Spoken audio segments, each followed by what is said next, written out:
Chers téléspectateurs, bienvenue à STL.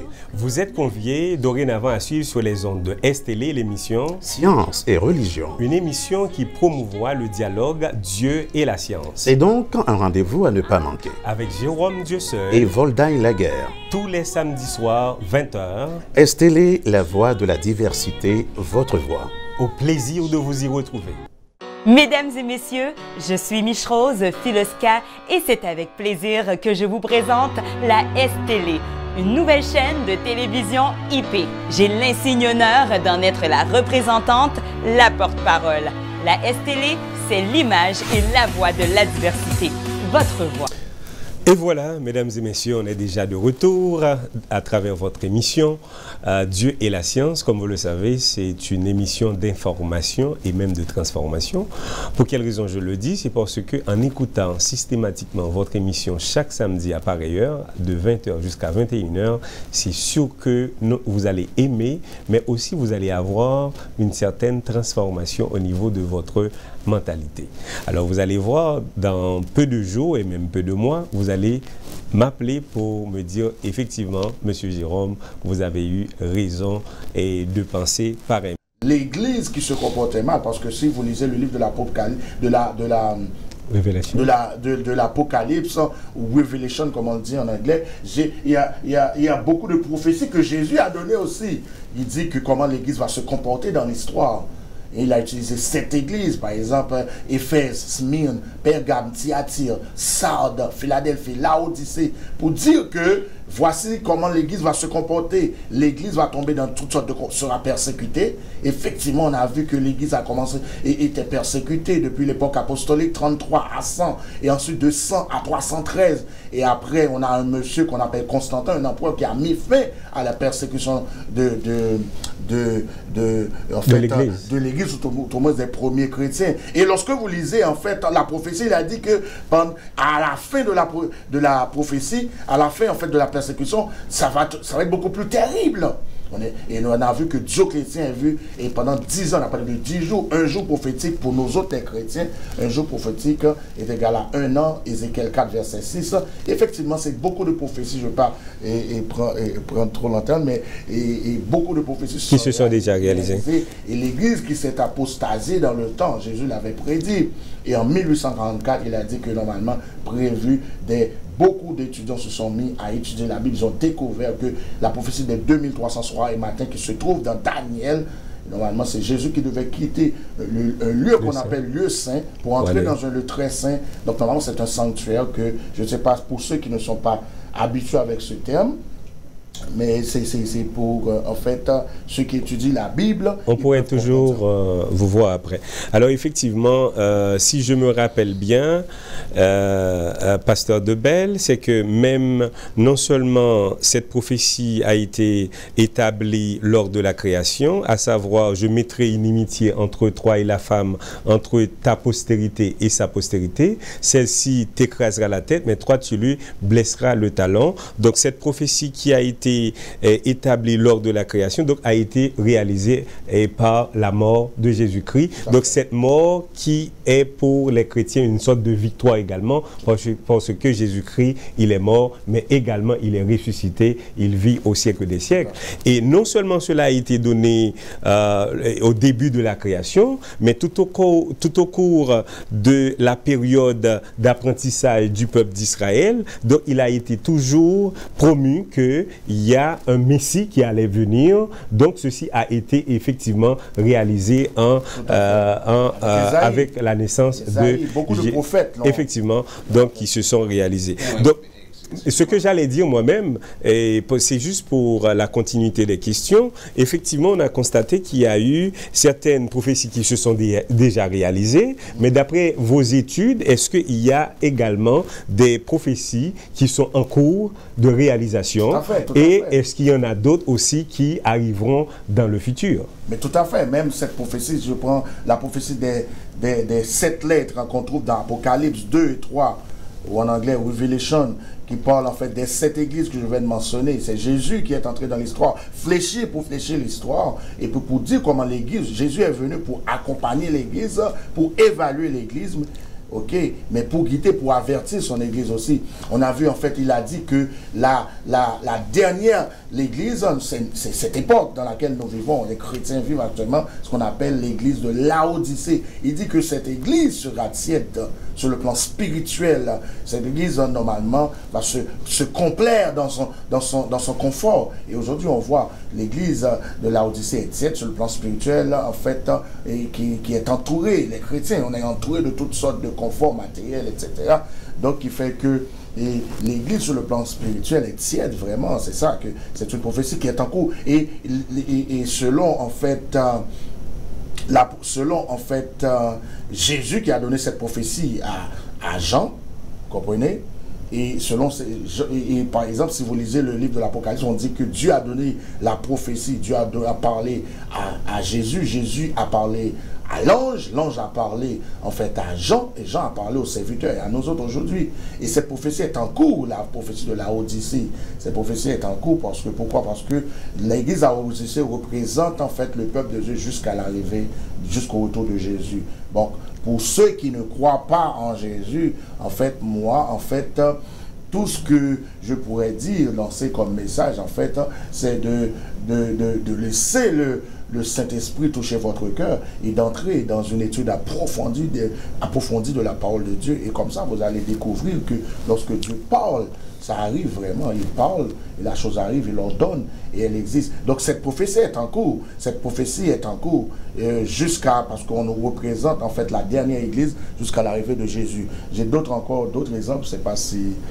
Est-ce qu'il y a une prophétie dans la Bible parle de l'Antéchrist, il parle d'une bête qui va la domination mondiale, tout ça. Est-ce que vous pouvez nous dire un peu plus sur cette prophétie? Bon, en fait, cette prophétie se trouve en fait dans Apocalypse 13. Non, mais avant Apocalypse 13, la Bible nous parle aussi d'une femme.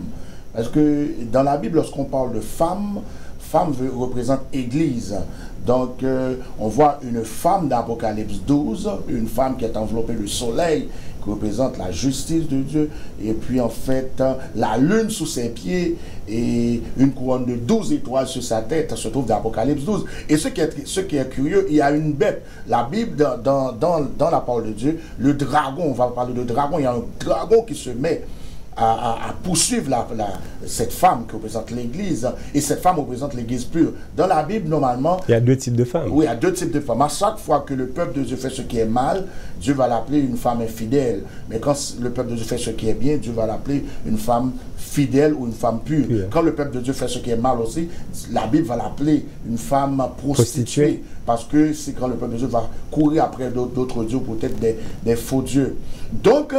le dragon dans la Bible représente en fait Satan. On voit que le dragon, Satan qui court, et Satan existe vraiment, un démon, c'est un démon, il existe vraiment, qui court en arrière de la femme de l'Église pourquoi la femme pure? Parce que pourquoi? On a vu avec la persécution, dans la Bible aussi, peuple, on va parler de mère ou eau, qui représente peuple, nation. Et on a vu que l'Église qui s'est apostasiée, Dieu avait averti l'Église d'abandonner l'apostasie, mais il y avait un reste qui était resté fidèle, avait commencé à Sardes. Dieu a utilisé Sardes pour réformer l'Église en général, et Sardes s'est politisé aussi. Et qu'est-ce qui s'est passé? Dieu va susciter Philadelphie parce que Dieu avait donné un message à Sardes. C'était quoi? C'était en fait d'annoncer le jugement. Mais Sardes s'est arrêté à la justification par la foi. On a vu des grands hommes comme Martin Luther qui se sont mis debout pour dénoncer le comportement de l'Église, qui vendait le pardon, qui faisait toutes sortes de choses. Et on a persécuté les chrétiens. Et lorsque vous lisez Apocalypse 12, l'Apocalypse 12 va vous dire que le dragon va même lancer un fleuve en arrière de la femme. Quoi? C'est quoi? Fleuve concrètement, dans l'histoire, dans l'actualité. Je ne suis pas encore arrivé à toucher ton point là que tu m'as posé, la bête là, ok, mais quand tu peux parler. Oui, concrètement, c'est quoi la bête dans l'histoire, dans l'actualité? Oui, c'est pourquoi j'ai... Oui, c'est bon. Et pourquoi j'ai commencé comme ça, c'est juste pour situer les gens. Je ne voulais pas juste entrer d'emblée parler de la bête, parce que sinon, les gens pourraient se perdre. C'est ça que j'expliquais, c'est que les gens ont abandonné, ils fuyaient la persécution en Europe. Les persécutions en Europe, l'Europe qui était très peuplée, qui représente l'eau, un fleuve qui était très peuplé, parce que dans la Bible, l'eau représente peuple nation, il persécutait les chrétiens, et les chrétiens qui étaient restés fidèles, et les chrétiens normalement, Dieu, comme j'ai expliqué, Dieu a suscité un homme qu'on appelle Christophe Colomb, qui a découvert l'Amérique en 1492, de même que Dieu va susciter un homme qu'on appelle Gutenberg en 1455, qui va innover l'imprimerie, parce que l'imprimerie a été déjà inventée par les Chinois, mais il va innover l'imprimerie. La Bible a été normalement produite, le premier livre qui a été imprimé. Ensuite, Dieu va tout mettre en œuvre. On va découvrir l'Amérique, en particulier la terre, et ceux qui allaient servir de terre d'accueil, qu'on allait appeler un peu plus tard les États-Unis. Donc, les chrétiens sont venus. On a dit que normalement, la femme a trouvé une terre. C'est ce que Apocalypse 12 nous dit. La femme s'est enfuie. La femme a quitté l'Europe pour fuir la persécution et a trouvé une terre d'accueil qu'on appelle les États-Unis. Et on a trouvé, il y a les anabaptistes, il y a les piétistes, il y a les méthodistes, il y a beaucoup, en fait, normalement, qui étaient contre le comportement, qui baptisaient les bébés. On ne baptise pas les bébés parce que la Bible est contre ça, parce que la Bible a dit, celui qui croira, qui sera baptisé, sera sauvé. Bien entendu, qu'est-ce qui s'est passé? C'est que nous autres, en tant que théologiens, et pasteurs aussi, nous le croyons, c'est que qu'est-ce qui se passe? C'est que la Bible, hein, c'est que Satan, lui, il limite tout ce que Dieu fait. Puisqu'il a utilisé l'Europe, il a utilisé l'Église, la femme, pour pouvoir, en fait, et faire ce qui est mal. Il a corrompu l'Église, Dieu a utilisé un reste, et le reste, Dieu avait suscité la terre. On nous dit que la femme s'en va vers la terre en Apocalypse 12. Et qu'est-ce qu'il fait? Lorsqu'on traverse en Apocalypse 13, on nous dit qu'il y a une bête qui sort de la mer. Cette bête qui sort de la mer, on l'a vu, cette bête qui sort de la mer, j'aimerais le dire, c'est ça, l'Antéchrist.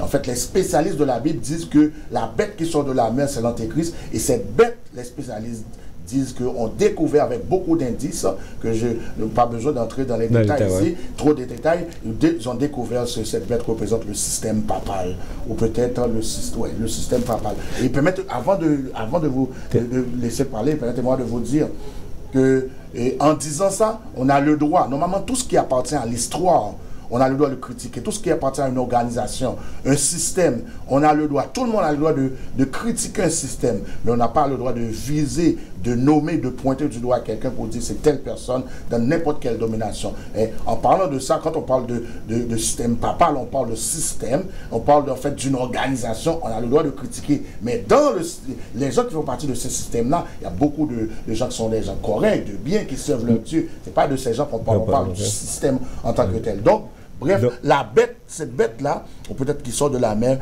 représente l'Antéchrist, ou tout au moins ça. Okay. Parfait. Alors, effectivement, il y a tellement d'informations que vous nous donnez aujourd'hui. On est vraiment content pour ces informations-là, Pasteur Debel. Est-ce qu'il y a un dernier message que vous pourriez avoir pour nos amis téléspectateurs aujourd'hui? Bon, en fait, souvent, c'est comme si tu pourrais dire que le mot de la fin, souvent, après vous avez trouvé, on demande le mot de la fin. Est-ce qu'il y a un mot... Est-ce qu'il y a un mot de la fin vraiment? Parce que puisqu'on a déjà... Oui, quelle est votre attente? En fait, mais aussi, est-ce que la question, les prophéties bibliques constituent-elles une preuve de l'existence de Dieu? Quelle est aussi votre réponse en deux mots? Est-ce qu'effectivement... Si je prends cette prophétie-là, et la science, comme je l'ai dit, la science vient compléter. La science vient, en fait... bon, on peut le dire comme ça, mais parce que Dieu n'a pas besoin de la science pour prouver son existence. Et tu l'as dit au début, en fait, les prophéties bibliques existaient même avant l'arrivée de la science. Donc, ce qui fait que beaucoup de choses, la science doit... Des fois, hypocritement, les gens ne veulent pas le dire, mais les gens doivent apprendre à être honnêtes sur le plan intellectuel aussi. Par exemple, prenons la prophétie de Daniel 2. Peut-être la prophétie de Daniel 7, Daniel 2, c'est une statue. Dieu, normalement, un homme qu'on appelle Nebuchadnezzar a fait un rêve, il a oublié, et Dieu a suscité un homme qu'on appelle Daniel pour lui expliquer le rêve. Et lorsqu'il a, pour lui expliquer le rêve, pour lui donner le rêve, et pour lui expliquer le rêve, et le rêve c'était quoi? C'est que Dieu décrivait, traçait l'histoire de ce monde, depuis Nebuchadnezzar, en fait, jusqu'à son arrivée, jusqu'à la fin du monde, jusqu'au retour de Jésus.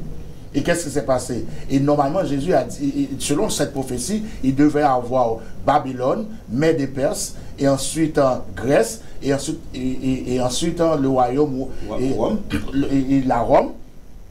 Et après, et selon cette prophétie-là, il y a 10 orteils, c'est-à-dire c'est ce royaume ou cet empire qu'on appelle Rome devait pas être conquis, mais devait se diviser en 10 nations, et ça a été réalisé vraiment. Ça a été réalisé vraiment. Et ce qui est intéressant, c'est que la prophétie dit qu'ils vont essayer de se réunifier, de réunir l'Europe par toutes sortes d'alliances humaines, mais ils ne le pourront jamais. Et jusqu'à présent, beaucoup ont essayé. On a chacun qui a essayé. On a Hitler qui a essayé. Hitler, effectivement, les gens pensaient que Hitler était sur le point, effectivement, de réunir, parce que Hitler voulait former un 5e empire. Et selon cette prophétie, ce que je veux dire, c'est que Dieu a dit qu'il n'y aura jamais un 5e empire. Car le 5e empire, c'est Dieu lui-même qui va revenir sur la terre pour établir son royaume définitivement. Et jusqu'à présent, selon Daniel 2, l'Europe, même si vous entendez parler de l'Europe ne sera jamais unie, il n'y aura jamais un 5e empire, parce que cette prophétie, donc cette prophétie est actuelle. Si quelqu'un vous dit que oui, dans 2 ou 3 ans, dans 5 ans, dans 10 ans, il y aura un 5e empire, tu peux juste lui dire que selon Daniel 2, ça ne sera jamais arrivé. Donc voilà, mesdames et messieurs, il ne nous reste qu'à vous remercier infiniment de votre fidélité. Donc vous avez suivi avec beaucoup d'attention l'émission Dieu et la science, qui à travers laquelle aujourd'hui on vous a parlé d'un sujet assez palpitant d'intérêt. C'était les prophéties constituent-elles une preuve supplémentaire de l'existence de Dieu. Donc vous savez, mesdames et messieurs, que Dieu en tant qu'être suprême, en tant qu'être transcendantal, donc il est infiniment grand, comme l'a dit pasteur Debelle aujourd'hui. Il est l'alpha et l'oméga, le premier, le dernier, le commencement et la fin.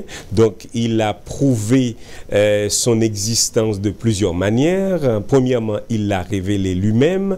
Deuxièmement, il l'a fait au moyen de ses œuvres, c'est-à-dire la nature. Et en troisième lieu, il a communiqué avec les prophètes d'antan. Je pourrais parler de Ésaïe, de Daniel, de Malachie, etc. Donc, il a parlé à tous ces prophètes-là. Et ensuite, la plus grande des manifestations, donc Dieu est venu en la personne de Jésus-Christ. Et ensuite, il y a pas mal de preuves scientifiques qui ont montré véritablement l'existence de Dieu. Donc voilà, merci infiniment d'avoir été des nôtres. Donc on vous donne rendez-vous pour la semaine prochaine à la même heure. Donc merci pasteur Debelle. Merci beaucoup et Voldaï. Alors comme vous le savez, vous avez été sur la STL, la voix de la diversité. Donc nous remercions également Valérie Kamdem et Reza Kia également à la touche technique qui nous a permis de réaliser cette émission aujourd'hui. Donc à l'animation, comme vous le savez, c'était vos amis animateurs Jérôme Dieuseul et Voldaï Laguerre. À la semaine prochaine.